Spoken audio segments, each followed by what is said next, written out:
नमस्कार प्रणाम सब गोटे के हम एकता ठाकुर आए अपने सबके सामने में एक भगवती के गीत गा बजा रहा है। जो अपने सबके निक लागत तो अपन आशीर्वाद जरूर दें और हमारे चैनल के ज़्यादा से ज़्यादा सब्सक्राइब करो, लाइक और कमेंट के नए हाथ में बिसर तो आप सुन जाओ हमारे सर में भगवती के गीत। एली एली एली काली शरद समैया, चलू सखी देखन सुंदर मूर्तिया, चलू सखी देखन सुंदर मूर्तिया, लंबी लंबी केसिया में मोती गूथल चोटिया, लंबी लंबी केसिया में मोती गूथल चोटिया, झलके उठनी माँ के सोना के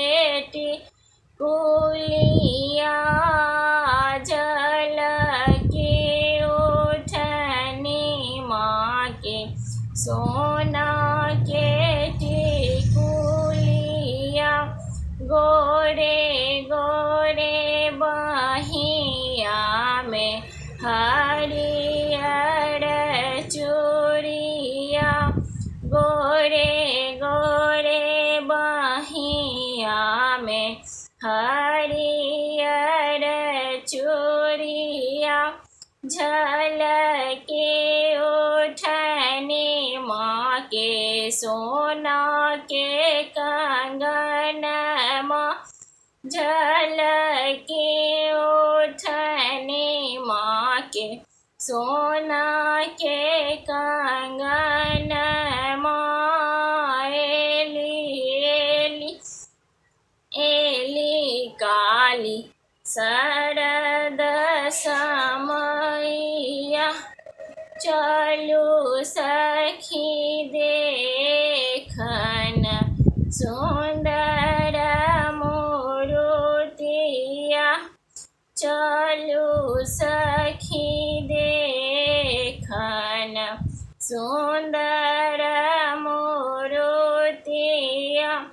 रेशम के चुनरिया में गोटा लागल किनरिया, रेशम के चुनरिया में गोटा लागल किनरिया, झलके उठनी माँ के पैरों के पायलिया, झलके उठनी माँ के पैरों के पायलिया, कहती तंदेश्वरी विनती सुनो मैया, कहती तंदेश्वरी विनती सुनो मैया, दुख दल इंद्र विपत्ति हरु मैया, दुख दलिद्र विपत्ति हरु मैया, एली एली एली काली शरद समैया, चलू सखी देखन सुंदर मूर्तिया, चलू सखी देखन सुंदर